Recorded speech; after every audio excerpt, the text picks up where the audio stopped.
Hello viewers, আসসালামু আলাইকুম। কেমন আছেন সবাই? আশা করি সবাই খুব ভালো আছেন। চলে আসলাম ৪র্থ পর্ব নিয়ে। ক্লাসে আপনাদের সকলকে স্বাগতম জানাই। আশা করি পূর্বের ৩ টি পার্ট আপনারা দেখেছেন এবং বুঝেছেন। যদি কারো কোনো প্রবলেম থেকে থাকে, যদি কোনো কিছু মিসিং ও হয়ে থাকে আপনারা অবশ্যই কমেন্টস করবেন। আমি চেষ্টা করব আপনাদেরকে বিষয়টা কমেন্টস এর থ্রুতে জানিয়ে দেওয়ার জন্য। তো আমাদের প্রত্যেকটা পার্টই কিন্তু খুবই ইম্পোর্টেন্ট। যেহেতু রিটার্ন একটা গুরুত্বপূর্ণ বিষয়, আপনি কোনো পার্ট স্কিপ করে যাবেন না। স্কিপ করে গেলে হয়তো আসলে আপনি মিসিং করে ফেললে আপনার রিটার্নটা কমপ্লিট হবে না এবং ভুল হয়ে যাবে। তো একটু সময় লাগলেও চেষ্টা করবেন ভিডিওগুলো বিস্তারিত দেখার জন্য এবং একটু বোঝার জন্য। তো আমরা বলেছিলাম যে প্রত্যেকটা পার্ট বিস্তারিত দেখাবো এবং পার্ট বাই পার্ট। আমরা অলরেডি অ্যাসেসমেন্ট বিষয়গুলো দেখিয়ে এসেছি। আজকের এই ভিডিওতে আমরা ইনকামের সেকশনটা দেখাবো এবং মোস্ট ইম্পোর্টেন্ট একটা পার্ট ইনকামের উপর বেস করে মূলত আপনার ট্যাক্সের রিটার্নটা সাবমিট হবে।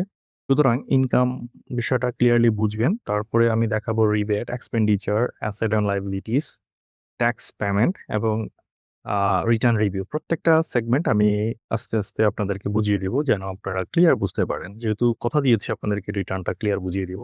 যে যেই লেভেলেই থাকেন আশা করি বুঝে যাবেন। তো ১ম আজকে আমাদের ৪ নাম্বার পার্টের মধ্যে আমরা আজকে ইনকাম যেহেতু নিয়ে কথা বলব। তো আমরা বলেছিলাম যে আমাদের হেড অফ ইনকাম যেইটা সিলেক্ট করি, মূলত ঐটার উপর বেস করে আমাদের ইনকামগুলো শো করতে হয়। আমরা ২ টা সিলেক্ট করেছিলাম। একটা ছিল হচ্ছে ইনকাম ফ্রম এমপ্লয়মেন্ট, আরেকটা ছিল ইনকাম ফ্রম ফাইন্যান্সিয়াল অ্যাসেট। ঠিক আছে? তো যারা শুধু কোনো সঞ্চয়পত্র করবেন, তারা কিন্তু এমপ্লয়মেন্ট সিলেক্ট করবেন না। হ্যাঁ? তাদের শুধু ইনকাম ফ্রম ফাইন্যান্সিয়াল অ্যাসেট এটা সিলেক্ট করলেই হবে। তো আমরা ধরে নিয়েছি যে আমরা যার রিটার্নটা করছি সে একটা চাকরিজীবী। সে কোনো একটা প্রতিষ্ঠানে চাকরি করে। সো তার কিছু সঞ্চয় আছে। সেটা হতে পারে ডিপিএস, হতে পারে এফডিআর, হতে পারে সঞ্চয়পত্র। এবং তার এমপ্লয়মেন্ট থেকে কিছু ইনকাম আসে। অর্থাৎ সে কিছু বেতন, বোনাস পায়। তো এইজন্য আমরা ২ টা জিনিসই হেডস অফ ইনকামে সিলেক্ট করে এসেছিলাম। যেটা আমরা পার্ট আ থ্রি 3 ভিডিওতে দেখিয়েছি। সো আজকে আমরা এই যে ইনকামের সেকশনে ১ম এই আ এমপ্লয়মেন্ট টাইপটা সিলেক্ট করতে হবে। তো এইখানে ৪ টা বিষয় আছে। একটু দেখি আমরা। ৪ টা বিষয় হচ্ছে, একটা হচ্ছে ২ টা হচ্ছে গভর্নমেন্টের, হ্যাঁ? গভর্নমেন্ট সেলারি যারা আইভাস প্লাস, প্লাস এর মাধ্যমে সেলারি হয় তাদের একরকম। যারা আইভাস প্লাস, প্লাস এর থ্রুতে হয় না তাদেরই একরকম। এবং আ আদার দেন গভর্নমেন্ট পে স্কেল এবং প্রাইভেট এটা একটা। ঠিক আছে? তো আমরা মূলত এই যে আইভাস প্লাস, প্লাস জিনিসটা কি? এটা হচ্ছে মূলত integrated budget and accounting system. এটা হচ্ছে সরকারের একটা সফটওয়্যার। যেটার স্বয়ংক্রিয়ভাবে সেলারি হয়। কিছু আ ইনসেনটিভ বিভিন্ন দূর-দূরান্তে পৌঁছানোর জন্য গভর্নমেন্ট ইলেকট্রনিক বিভিন্ন মেথড ব্যবহার করে থাকেন। তো নরমালি সরকারি সকল চাকরিজীবীদের বেতন কিন্তু আইব্যাস প্লাস, প্লাস থ্রুতে হয় না। সো আপনার বেতন আসলে আইব্যাস প্লাস, প্লাসে হয় কিনা সেটা আপনি ভালো জানেন। আশা করি আপনি যদি গভর্নমেন্ট সেলারি হয়ে থাকেন, আপনি এই ন্যূনতম জ্ঞানটুকু আপনার আছে। তো আমি যেহেতু জেনারেল সকলের জন্য এই ভিউটা বানাচ্ছি, আমি ধরে নিলাম যে আপনার সেলারি আইব্যাস প্লাসের প্লাসে হচ্ছে না এবং আপনি একটা প্রাইভেট সেক্টরে জব করেন। এখানে প্রাইভেট সেক্টর বা আদার যেকোনো সেক্টরে জব করেন না কেন, প্রসিডিউর অলমোস্ট সেম। শুধু ইন্টারনাল যে ক্যালকুলেশন আছে ওইখানে একটু পরিবর্তন হয়। সো যেকোনো একটা আমরা সিলেক্ট করে নিলেই হবে। তো আমি ম্যাথ পিপল এর জন্য ধরে নিলাম যে আপনি প্রাইভেট অথবা আদার দেন গভর্নমেন্ট পে স্কেলে জব করেন। সো আমি এটা সিলেক্ট করলাম, হ্যাঁ? তো এটা সিলেক্ট করার পরে দেখুন এখানে ২ টা অপশন চলে আসে। একটা হচ্ছে এমপ্লয়মেন্ট 1 আরেকটা হচ্ছে এমপ্লয়মেন্ট সামারি। তো আমরা নিচের অপশনগুলো আস্তে, আস্তে ফিল আপ করি দেখি কি দাঁড়ায়। তো আমরা অলরেডি সিলেক্ট করেছি এমপ্লয়মেন্ট টাইপ। তারপরে ২ নম্বরে আপনাকে লিখতে হবে নেম অফ দ্যা এমপ্লয়ার অর্থাৎ আপনি কোন প্রতিষ্ঠানে জব করেন, ওই প্রতিষ্ঠানের নাম লিখতে হবে। আমি ধরে নিলাম যে আপনি আম সাপোজ আপনি এখানে আমি একটা কি লিখি? ধরুন আমি আম একটা কোম্পানির নাম XYZ, ঠিক আছে? আপনি XYZ যেকোনো একটা কোম্পানিতে আপনি জব করেন, ঠিক আছে? আপনি আপনার কোম্পানির নাম আপনি লিখবেন। আমি ধরে নিলাম যে আপনার ডেজিগনেশন কি দিব? সাপোজ আপনি এখানে আপনার ডেজিগনেশন যেটা সেটা লিখবেন। ধরুন হচ্ছে প্রিন্সিপাল অফিসার লিখলাম। তারপরে হচ্ছে এখানে শেয়ার হোল্ডার বা ডিরেক্টর। যদি ওই কোম্পানির আপনি কোন শেয়ার হোল্ডার বা ডিরেক্টর হয়ে থাকেন তাহলে এখানে টিক চিহ্ন দিবেন। আমি ধরে নিলাম যে আপনি ওইখানকার কোন শেয়ার হোল্ডার বা ডিরেক্টর না। সো এখানে আমি টিক চিহ্ন দিলাম না। তারপরে যে বিষয়টা এটা হচ্ছে মোস্ট ইম্পোর্টেন্ট বিষয়। ঠিক আছে? সেটা হচ্ছে গিয়ে পার্টিকুলারস গুলো, হ্যাঁ? অর্থাৎ আপনার গত ১ বছরে কি পরিমাণ ইনকাম করলেন তারই এইখানে বিষয়গুলো লিখতে হবে। ওয়াও! আমার পাখিগুলো ডাকতেছে। চমৎকার! তো যাই হোক, এখানে আপনাকে বেসিক সেলারি দিতে হবে। তো বেসিক সেলারি আমি ধরে নিলাম যে গত ১ বছর, হ্যাঁ? আপনি যেই সময়টা সিলেক্ট করে দিয়েছিলেন অর্থাৎ জুলাইয়ের ১ তারিখ ২০২৫ থেকে ২৬ সালের ৩০শে জুন। এই গত ১ বছরে আপনি কি পরিমাণ বেসিক সেলারি পেয়েছেন? ধরলাম যে আপনি বেসিক সেলারি পেয়েছিলেন ৳৫,০০,০০০। হ্যাঁ, আপনি আপনারটা আগেই একটা সামারি করে নিবেন। খাতায় লিখে নেন বা কোনো স্টেটমেন্ট নিয়ে নেন বা যেভাবে হোক আপনি আগে লিখে নিবেন যে গত ১ বছর আপনি কত টাকা সেলারি পেয়েছিলেন বেসিক। তারপর হচ্ছে হাউস রেন্ট, হ্যাঁ? যদি আপনি হাউস রেন্ট পেয়ে থাকেন, তার এখানে হাউস রেন্ট আপনি কত পার্সেন্ট পান সেটা তো আপনি ভালো করে জানেন। আমি ধরে নিলাম যে আপনি হাউস রেন্ট পেয়েছেন গত ১ বছরে ৳১,২০,০০০। আছে?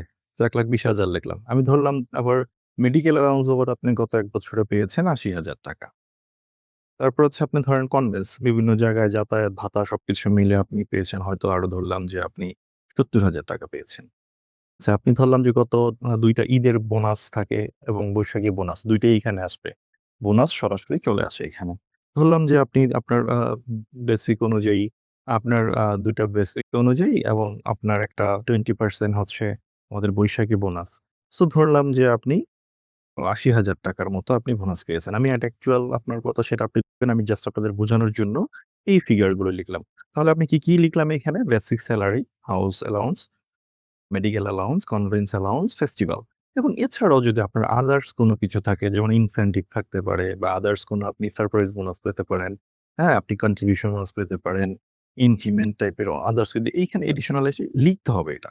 লাইক এখানে দেখুন এরোতে অনেকগুলো আছে। এই যে এরিয়ার থাকতে পারে education allowance, entertainment allowance, employment contribution যেটা আমি আপনাকে বললাম একটু আগে, আপনার গ্র্যাচুইটি, হ্যাঁ? অথবা আপনি যদি রিটায়ারমেন্ট এ চলে আসেন তাহলে আপনি পিআরএল এ থাকলে পিআরএল এর ফান্ড কত পেয়েছেন, লিভ অ্যালাউন্স অর্থাৎ আপনার যেটা আছে যদি এগুলো কোনো কিছুই দেখা গেল নাই বা আপনি এখানে নাই, আপনি তাহলে চাইলে আপনি নতুন করে লিখে দিতে পারবেন, হ্যাঁ?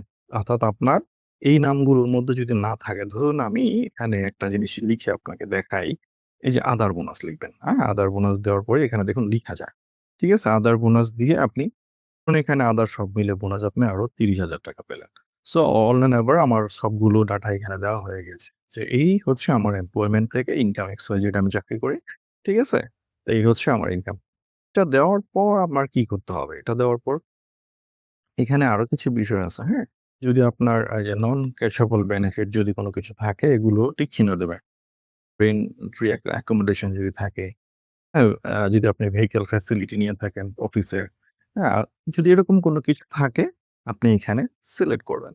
ঠিক আছে? সো আমি ধরে নিলাম যে আমার ওরকম কোন কিছুই নাই।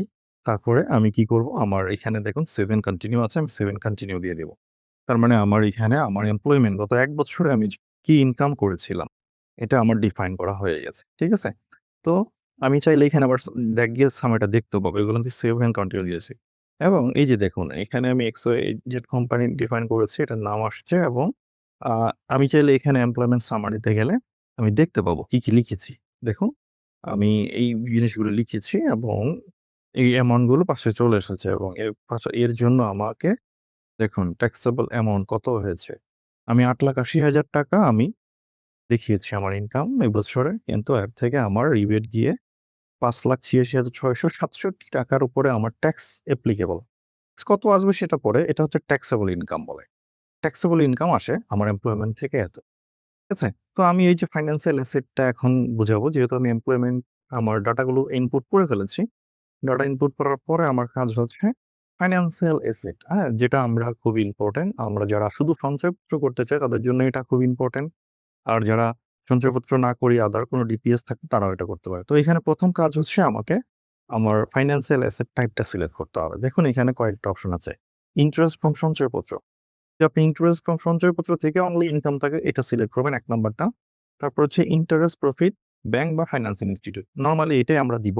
কারণ আমরা এখান থেকেই মূলত ইন্টারেস্ট গুলো পেয়ে থাকি। এছাড়া আছে ইন্টারেস্ট প্রফিট, ডকুমেন্ট, আদার ট্রেজারি বিল এই নিচের গুলো আমি কথা বলছি না। কারণ এই নিচের বিষয়গুলো আসলে আ আপনাদের আশা করি দরকার হবেও না। তাই আমি যে সঞ্চয়পত্র থাকে সঞ্চয়পত্র সিলেক্ট করবেন। যেহেতু আমার এখন এর মধ্যে সঞ্চয়পত্র নাই, আমি এটা সিলেক্ট করছি না। আমি interest from bank and finance এটা সিলেক্ট করলাম ২ নাম্বারটা। এটা সিলেক্ট করার পর এখানে টিক চিহ্ন চলে আসবে, হ্যাঁ? এখানে টিক চিহ্ন চলে এবং সেভ এন্ড কন্টিনিউ দিব। ঠিক আছে? সেভ এন্ড কন্টিনিউ দেওয়া এখানে একটা বিষয় একটু মিসিং আছে।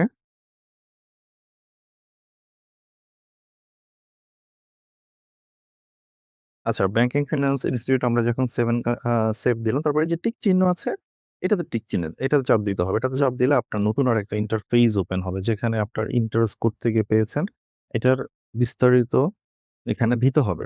আমি একটা ডাটা ফিল আপ করে দেখাই। ধরুন আপনার এখানে ব্যাংকের নাম সিলেক্ট করতে হবে ১ম এ। আমি সাপোজ আমি এবি ব্যাংকই লিখলাম, হ্যাঁ? ১ম এ যেটা এটা আছে আপনার যে ব্যাংক সেটাই লিখবেন। আচ্ছা যাক আমি সাপোজ আমি পূবালী ব্যাংকের সাথে লেনদেন করি। পূবালী ব্যাংক দেওয়ার পরে হচ্ছে সিলেক্ট আপনি ডিপিএস, এফডিআর বা টার্ম ডিপোজিট, সেভিংস কোত্থেকে আপনি ইন্টারেস্টটা পেয়েছেন সেটা সিলেক্ট করুন। আমি ধরে নিলাম ডিপিএস, হ্যাঁ? ডিপিএস সিলেক্ট করলাম। তারপর হচ্ছে ব্রাঞ্চ। এখানে ব্রাঞ্চের নাম দিতে হবে। ধরুন আমি এস ব্রাঞ্চে আমার অ্যাকাউন্ট সাপোজ। তারপর হচ্ছে অ্যাকাউন্ট নাম্বারটা দিবেন আপনার। ধরুন আমার অ্যাকাউন্ট নাম্বারটা আমি একটা র‍্যান্ডম একটা সংখ্যা লিখলাম। আপনার অ্যাকাউন্ট নাম্বারটা লিখবেন। আপনি আপনার ব্যাংকের কাছ থেকে অবশ্যই একটা স্টেটমেন্ট নিবেন। বলবেন যে আমি রিটার্ন সাবমিটের জন্য গত ১ বছরের ইন্টারেস্ট কত পেয়েছি এই মর্মে আমাকে ইন্টারেস্টের অ্যাপ্লিকেবল একটা আমাকে স্টেটমেন্ট দেন। সো ওইটার মধ্যে সবকিছু থাকবে। আমি ধরে নিলাম যে আপনি ইন্টারেস্ট পেয়েছেন গত ৳১০,০০০ গত ১ বছরে। এবং এখান থেকে আপনার কোন চার্জ কেটেছে কিনা? যদি আপনার সেভিংস অ্যাকাউন্ট হয় এখানে হয়তো অনেক চার্জ কাটতে পারে। মেইনটেন্যান্স ফি, অ্যাক্সেস ডিউটি বা আদার্স যে চার্জ গুলো থাকে এগুলো আপনাকে এখানে দিতে হবে। ওকে? আ এটা দেওয়ার পর আপনার এখানে দিতে হবে ধরুন আমি গত ১ বছরের চার্জ দিয়েছি। সাপোজ এক ৳২,০০০ সে। তারপর হচ্ছে টিডিএস, হ্যাঁ? ট্যাক্স কত কেটেছে? ইন্টারেস্ট দেওয়ার সময়ই কিন্তু ব্যাংকগুলো আপনার আ সবসময় ট্যাক্স কেটে তারপরে ইন্টারেস্টটা আপনার অ্যাকাউন্টে ক্রেডিট হয়। তো ৳১০,০০০ য় আমি ধরে নিলাম যে 15% ইন্টারেস্ট কেটেছে, ৳১৫০০ কেটে গিয়েছে আগেই। এটা এখানে ডিপেন্ড করবে এবং ইয়ার এন্ডেড ব্যালেন্স কত হয়েছে আপনার? ওই বছর শেষে অর্থাৎ ওই ইনকাম ইয়ারের বছর শেষে আপনার ডিপিএস এর ব্যালেন্সটা কত হয়েছে? ধরলাম যে আমার ওই বছর শেষে আমার ৳৬০,০০০ ব্যালেন্স হয়েছে। সো এইখানে আপনি চাইলে এই যে এড উপরে দেখাটা এড এখানে চাইলে আপনি আরো একাধিক অ্যাকাউন্ট এড করে লিখতে পারবেন। হ্যাঁ? তো আমি আর এড করছি না। আমি আ আপাতত এটাই রাখলাম। তবে একটা গুরুত্বপূর্ণ তথ্য এখানে দিয়ে রাখি। আপনি ইনকাম ট্যাক্সে ৳১,২০,০০০ পর্যন্ত কিন্তু ডিপিএস থাকলে আপনি রিবেট পাবেন। রিবেট জিনিসটা কি? রিবেট মানে হচ্ছে ছাড় পাওয়া। হ্যাঁ? যেই টাকা ইনকাম করেছেন ওই টাকার উপর ট্যাক্স দিতে হবে না। এটাকে বলা হয় রিবেট। তো ৳১,২০,০০০ পর্যন্ত যদি ডিপিএস থাকে ওই টাকাটা আপনি রিবেট পাবেন। তো আমি ধরে নিলাম আমার আর কোন কিছু নাই। আপনার যদি আদার্স কোন কিছু থাকে তাহলে এড অ্যানাদার। সাপোজ আপনার আরো ডিপিএস আছে তাহলে এইখানে এই এডে দিবেন। আর আপনি যদি মনে করেন যে আপনার ডিপিএস আছিল, ডিপিএস এন্ট্রি দিয়েছেন, এফডিআর দিবেন বা সঞ্চয়পত্র দিবেন তাহলে এই এড অ্যানাদার টাইপ এ ক্লিক করবেন। ওকে? সো আমি একটাই এন্ট্রি দিয়ে দেখালাম এবং কারণ ভিডিওটা অনেক লং হয়ে যাচ্ছে। যদি কারো বুঝতে প্রবলেম হয় অবশ্যই কমেন্টস করবেন। তো আমি এই এন্ট্রি দেওয়ার পরে সেভ এন্ড কন্টিনিউ তে ক্লিক করব।